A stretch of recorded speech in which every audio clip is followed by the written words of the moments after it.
अस्सलामुअलैकुम everyone, welcome back to my YouTube channel. तो आज की इस वीडियो में जो है वो completeness property of a real number को डिस्कस करने वाली हूँ। तो वीडियो स्टार्ट करने से पहले मेरी आप लोगों से रिक्वेस्ट है कि काइंडली मेरे चैनल को सब्सक्राइब कर दें एंड वीडियो को लाइक एंड शेयर कर दें। अच्छा, completeness properties of a real number जो है वो हमारे पास दो होती हैं। एक, कितनी होती है कंप्लीटनेस प्रॉपर्टी हमारे पास? दो प्रॉपर्टीज़ होती हैं। एक प्रॉपर्टी होती है सुप्रीमम प्रॉपर्टी, सुप्रीमम, और दूसरी प्रॉपर्टी कौन सी होती है? Infimum property. अब ये प्रॉपर्टीज क्या हैं? इधर लिख लेते हैं, बल्कि प्रॉपर्टी का वर्ड लिख लें तो ज़्यादा बेहतर रह जाएगा।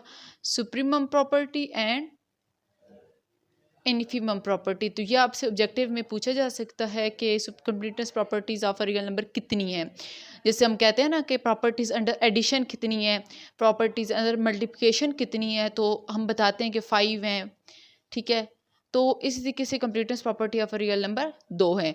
अब इनकी डेफिनेशन को समझने से पहले हम मज़ीद कुछ डेफिनेशंस को समझ लेते हैं, तब आपको समझ में आएगा कि सुप्रीमम प्रॉपर्टी क्या है और इन्फीमम प्रॉपर्टी क्या है। देखें, अपर बाउंड। अपर बाउंड क्या होता है कि let S be a non-empty subset of a real number. An element M is called an upper bound of a set S if M is greater than or equal to X for all X belongs to S. Upper bound की definitions को समझना बहुत ज़रूरी है, तब भी आप जो है वो सुप्रीमम और इन्फीमम वगैरह की जो मतलब जो प्रॉपर्टीज़ हैं तब आपको समझ में आएगी। क्या है कि अपर बाउंड? ये देखें ना, अगर आपके पास एक सेट एस है जो कि रियल लाइन में से, रियल नंबर्स में से जो है वो बिलोंग करता है, उस सेट के अंदर जो सबसे बड़ा एलिमेंट है, मतलब उस सेट के अंदर बहुत सारे नंबर्स होंगे ना, लेकिन उस सेट के अंदर जो सबसे बड़ा एलिमेंट होगा, ठीक है, वो और उससे बाकी सारे बड़े एलिमेंट्स, वो सारे क्या कहलाएंगे? Upper bound. सेट में जो सबसे बड़ा एलिमेंट है वो और उससे बड़े जितने भी एलिमेंट्स होंगे ना, वो सारे क्या कहलाएंगे? Upper bound. जैसे एलिमेंट की बजाय अगर नंबर का वर्ड यूज़ कर लूँ तो ज़्यादा बेहतर रहेगा। अच्छा, ये जैसे मैं ना यहाँ पर एक रियल लाइन ड्रा कर लेती हूँ। ये मेरे पास एक रियल लाइन है, ये मेरे पास क्या है? Positive infinity, negative infinity. मैंने यहाँ पर जी एक सेट कंसिडर कर लिया है। एक सेट है मेरे पास जो कि है 1 2 3 4 5। अच्छा, आप ये सोच रहे होंगे कि मैंने इस सेट को इस इंटरवल के तौर पे क्यों रिप्रेजेंट किया। तो हम एक इंटरवल को एक सेट भी कह सकते हैं, लेकिन हम एक सेट को एक इंटरवल नहीं कह सकते। जैसे अगर मैं ये बात करूँ ना कि ये मेरे पास है कि 1 और 2, तो 1 और 2 में इस सेट के अंदर 1 खुद भी शामिल है, 2 खुद भी शामिल है, और इनके दरमियान में सारे नंबर जितने आते हैं ना, जैसे 1.1 1.2 1.3, इनफाइनाइट मैनी नंबर जो कि हम काउंट भी नहीं कर सकते, वो सारे आते हैं। लेकिन ये एक इंटरवल है, इसको इंटरवल भी कहेंगे, इसको सेट भी कहेंगे। लेकिन जो हमारा सिर्फ एक स्पेसिफिकली सिर्फ एक सेट होता है ना, तो इसके अंदर सिर्फ 2 ही एलिमेंट्स हैं, एक और ये 2। ठीक है, इसके अलावा कोई तीसरा एलिमेंट इनके अंदर मौजूद नहीं है। तो ये मैंने जो है एक इंटरवल लिया, जिसको हम इंटरवल भी कहेंगे, एक सेट भी कहेंगे। इसके अंदर जो एलिमेंट्स हैं वो हमारे पास 1 2 3 4 5 ये सारे मौजूद हैं। ये जो है एक रियल लाइन के ऊपर हम ड्रा कर लेते हैं कि ये मेरे पास 1 2 3 4 5, आगे भी बहुत सारे ज़ाहिर बात है होंगे, 6 7 अप टू सो ऑन बहुत सारे होंगे। इस तरफ भी अगर हम बात करें तो ये मेरे पास इधर 0 होगा, -1 -2 -3 ये सारे जो है मौजूद होंगे। तो ये मैंने यहाँ पर एक सेट कंसिडर कर लिया जो कि 1 से लेकर 5 तक है। अब मैंने क्या बताया है कि एक सेट के अंदर, एक सेट एस के अंदर जो सबसे बड़ा एलिमेंट होगा वो अपर बाउंड होगा। अब जैसे इसके अंदर क्या है? बड़ा एलिमेंट 5 है ना, तो 5 खुद और उससे बड़े जितने भी नंबर्स होंगे वो सारे के सारे अपर बाउंड मौजूद होंगे। ये अगर आप ये डेफिनेशन देखें, m इज़ ग्रेटर देन और इक्वल टू x, तो x जो है ना वो बेसिकली किस में से बिलोंग कर रहा है? s में से बिलोंग कर रहा है। मतलब कि x खुद भी और हर वो नंबर जो कि x से बड़ा होगा वो सारे अपर बाउंड होंगे। मतलब कि इसके अंदर जो अपर बाउंड आ रहे हैं वो कौन से आ रहे हैं? 5 6 7 8 ये सारे जो हैं अपर बाउंड हैं। ठीक है, लेकिन अब क्या है, अगर कोई पूछे ना कि आपके पास अपर बाउंड इस सेट के अंदर क्या है, तो आप बोलेंगे कि 5 आपका अपर बाउंड है। वैसे तो इसके आगे बहुत सारे जितने भी नंबर आ रहे हैं वो सारे के सारे अपर बाउंड है, लेकिन स्पेसिफिकली आप इधर से एक सेट को देकर बताएंगे कि आपका जो है वो 5 एक अपर बाउंड है। लेकिन अगर आप देखो तो इन सारे अपर बाउंड में जो 5 है वो सबसे छोटा अपर बाउंड है, लीस्ट अपर बाउंड है। क्या है हमारे पास? Least upper bound. तो लीस्ट अपर बाउंड को हम क्या कहते हैं? इसको हम सुप्रीमम भी कहते हैं। लीस्ट अपर बाउंड को क्या बोलते हैं? सुप्रीमम भी बोलते हैं, सुप्रीमम।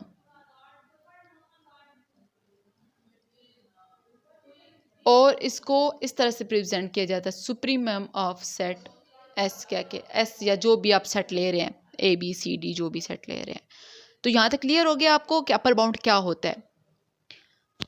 अच्छा, आपके मैं आप लोगों को एक और एग्जांपल दे देती हूँ कि जैसे कि मेरे पास मैं कहती हूँ कि G S is equal to 1 2 3 up to 20 up 20। अगर आप इसको एक रियल लाइन के ऊपर ड्रा करें ना, तो मैं जैसे फॉर एग्जांपल कह देती हूँ कि जी मेरे पास ये 1 से लेकर 20 तक यहाँ पर बन रहा है, 20 यहाँ पर बन रहा है और ये 1 है। तो इस सेट के अंदर सबसे बड़ा नंबर कौन सा है? 20। 20 खुद भी एक अपर बाउंड है और 20 के आगे के जितने भी नंबर्स हैं ना वो सारे के सारे अपर बाउंड है। तो अगर आप इसका क्या कहेंगे कि अपर बाउंड इस सेट का क्या है, मतलब कि जो बड़ा नंबर है वो क्या है? वो है 20। लीस्ट अपर बाउंड है। जितने भी अपर बाउंड है उन सब में जो सबसे छोटा अपर बाउंड है वो क्या है? 20। इसको या फिर मैं इस तरह से भी लिख दूंगी कि supremum of S equal to 20। ठीक है, आगे हम डिस्कस कर लेते हैं लोअर बाउंड को। लोअर बाउंड क्या होता है? लोअर बाउंड की भी डेफिनेशन के अकॉर्डिंग यही है कि अगर हम एक सेट ले लें एस जो कि रियल लाइन में से बिलोंग करते हैं, रियल नंबर्स में से बिलोंग करता है, उस सेट में जो सबसे छोटा नंबर होगा ना, जो सबसे छोटा नंबर होगा वो एक लोअर बाउंड होगा। वो खुद भी एक लोअर बाउंड होगा और उससे पिछले जितने भी नंबर होंगे ना, उससे छोटे जितने भी नंबर होंगे वो सारे के सारे लोअर बाउंड होंगे। आप यहाँ पे देख लें कि एक्स खुद, ये इक्वल का निशान लगा हुआ है ना, कि एक्स खुद एक लोअर बाउंड होगा और उससे पीछे जितने भी सारे छोटे नंबर्स होंगे ना वो सारे के सारे क्या होंगे? लोअर बाउंड होंगे। जैसे अभी मैंने आपको एग्जांपल दी थी ना 1 से लेकर 5 तक की, 1 2 3 4 5। ठीक है, तो अब इसके अंदर जो हमारे पास लोअर बाउंड आ रहा है वो क्या आ रहा है? 1। अगर आप इसको रियल लाइन के ऊपर ड्रा भी कर लेना तो ये 1 से लेकर 5 तक कर लिया जी, 1 जहां पर है ये मेरे पास लोअर बाउंड है, लेकिन इसके पीछे जितने हैं 0 -1 -2 -3 ये सारे के सारे जो है ना लोअर बाउंड है। लेकिन अगर आप ये देखो कि इन सारे लोअर बाउंड्स के में सबसे जो बड़ा लोअर बाउंड है वो क्या है?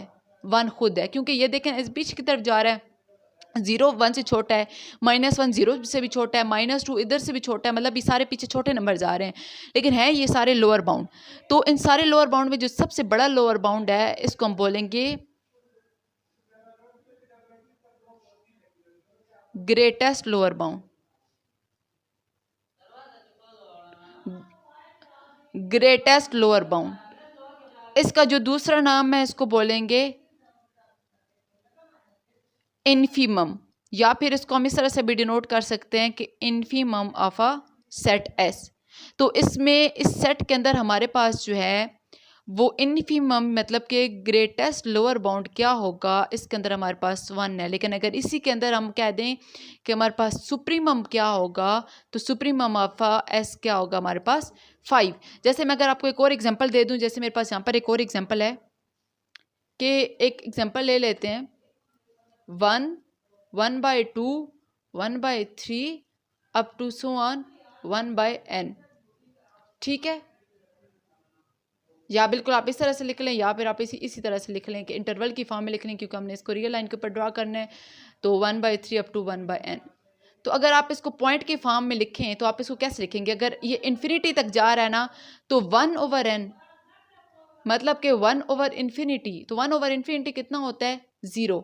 तो इसको हम लिख सकते हैं कि s इज इक्वल टू 1 0.5 1/3 कितना होता है? 0.33। आगे अगर हम 1/4 ले लें तो वो मेरे ख्याल में शायद 0.25 तक जाएगा, तो इस तरीके से चलता चलता 0 आ जाएगा।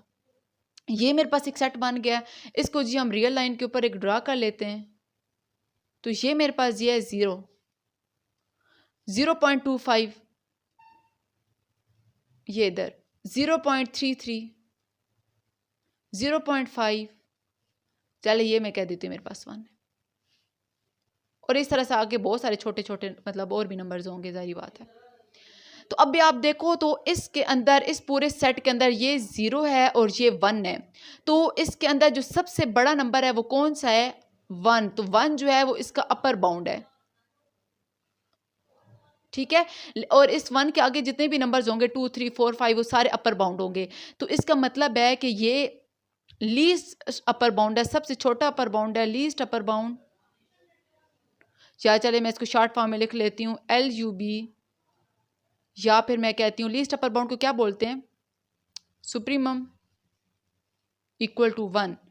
और इसका जो ग्रेटेस्ट लोअर बाउंड है इन्फीमम ऑफ एस, वो क्या होगा? 0। अच्छा, आगे हम कुछ मज़ीद डेफिनेशंस को देख लेते हैं कि बाउंडेड अबव क्या होता है। एक सबसेट या एक सेट जो है रियल नंबर का, उसको हम लोग बाउंडेड अबव तब कहेंगे जब उस सेट के अंदर एक अपर बाउंड लाजमी मौजूद होगा। अगर उस सेट के अंदर एक अपर बाउंड मौजूद हुआ तो हम कहेंगे कि वो सेट बाउंडेड अबव है। और अगर एक सेट के अंदर लोअर बाउंड मौजूद हुआ, अगर एक सेट के अंदर एक लोअर बाउंड मौजूद हुआ तो हम उस सेट को क्या कहेंगे? Bounded below. और अगर एक सेट के अंदर बाउंडेड अबव भी हुआ और वो सेट जो है ना वो बाउंडेड अबव भी हुआ और बाउंडेड बिलो हुआ, मतलब कि उसके अंदर अपर बाउंड भी मौजूद हुआ और लोअर बाउंड भी मौजूद हुआ, जैसे कि मैंने आपको अभी एग्जांपल्स दी थी 1 से लेकर 5 तक की, तो ये जो सेट है ना ये हम कहेंगे कि ये बाउंडेड सेट है। लेकिन अनबाउंडेड सेट कौन से होते हैं? अनबाउंडेड सेट वो होते हैं एक ऐसे सेट जो हमारे पास क्या नहीं होते, बाउंडेड नहीं होते, मतलब कि जिसके अंदर या अपर बाउंड मौजूद नहीं होगा या उसके अंदर लोअर बाउंड मौजूद नहीं होगा, तो ऐसे सेट को जो है हम क्या बोलेंगे? अनबाउंडेड सेट बोलेंगे। तो अब जो completeness properties of real number है ना, जो मैंने आपको बताई थी कि सुप्रीमम प्रॉपर्टी है और इन्फीमम प्रॉपर्टी है, तो अब आपको जो है वो सही डिटेल में समझ आएगी कि ये चीज़ें क्या थी। तो सुप्रीमम प्रॉपर्टी बेसिकली क्या थी कि every non-empty set of a real number which has an upper bound has supremum, के मतलब के हर वो सेट रियल नंबर का जिसके अंदर अपर बाउंड मौजूद होगा उसमें सुप्रीमम भी मौजूद होगा। अपर बाउंड मतलब सुप्रीमम क्या था? Least upper bound. तो जाहिर बात अगर अपर बाउंड मौजूद हुआ तो उसके अंदर सुप्रीमम भी मौजूद होगा। इनफीमम प्रॉपर्टी क्या थी कि हर वो सेट रियल नंबर का जिसके अंदर लोअर बाउंड मौजूद होगा उसमें इनफीमम भी मौजूद होगा। इनफीमम मतलब कि ग्रेटेस्ट लोअर बाउंड। तो जाहिर बात है अगर एक सेट के अंदर लोअर बाउंड मौजूद होगा तो उसके अंदर जो है वो इनफीमम भी मौजूद होगा। अच्छा, एक और इम्पॉर्टेंट चीज़ जो है वो आप नोट कर लें, वो ये है कि जो आपके पास कंप्लीटनेस प्रॉपर्टी है ना, completeness property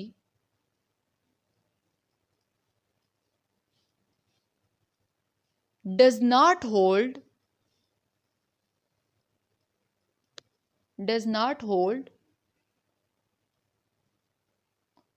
for set of rational numbers।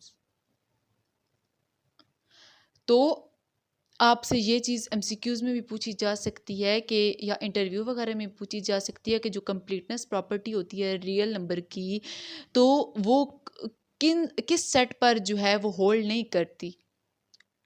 मतलब जैसे हम कहते हैं ना कि हमारे पास सेट ऑफ इंटीजर, ये सारे जो हैं नेचुरल नंबर्स, प्राइम नंबर, ये सारे जितने भी नंबर्स हैं हमारे पास इसमें रियल नंबर में आ रहे होते हैं ना, तो ये जो सेट होता है रेशनल नंबर, ये भी रियल नंबर्स के अंदर आ रहे होते हैं, लेकिन इन पे जो है कंप्लीटनेस प्रॉपर्टी अप्लाई नहीं होती। तो इनकी मैं जैसे आपको एक एग्जांपल दे सकती हूँ। वो एग्जांपल क्या है कि जैसे मैं कहूँ कि मेरे पास एक सेट है, ठीक है, जिसमें हर एक एलिमेंट जो है वो रेशनल नंबर में से बिलोंग करता है, ठीक है, इस तरीके से कि x²<2, मतलब कि हर वो रेशनल नंबर अगर हम इसके अंदर पुट करेंगे और उसका स्क्वायर लेंगे तो वो 2 से छोटा आएगा, ठीक है। इस एग्जांपल के हमारे पास क्या है कि इस एग्जांपल के अंदर हमारे पास सेट जो है वो बाउंडेड अबव तो होगा, मतलब इसके अंदर हमारे पास अपर बाउंड तो आ रहा होगा, लेकिन इसके अंदर हमारे पास लीस्ट अपर बाउंड नहीं आएगा। मतलब ये जो सेट हमने लिया है ना, इसके अंदर हम अगर एक्स की वैल्यू 1 पुट करें, 1 <2 हो जाएगा। 2 पुट करोगे तो वो 2 का स्क्वायर 4 बन जाएगा, वो तो चीज़ प्रूव नहीं का होती। या और भी जितने ऑपरेशनल नंबर्स ले लें उनका स्क्वायर लें तो वो <2 ही आएंगे। लेकिन इसके अंदर हम भी अगर इसको रियल लाइन पे ड्रा करेंगे तो इस सेट के अंदर आपके पास जो है वो अपर बाउंड तो मौजूद होगा, अपर बाउंड एग्जिस्ट, लेकिन इसके ऊपर जो है वो एक लीस्ट अपर बाउंड जो है वो मौजूद नहीं होगा। Least upper bound does not exist.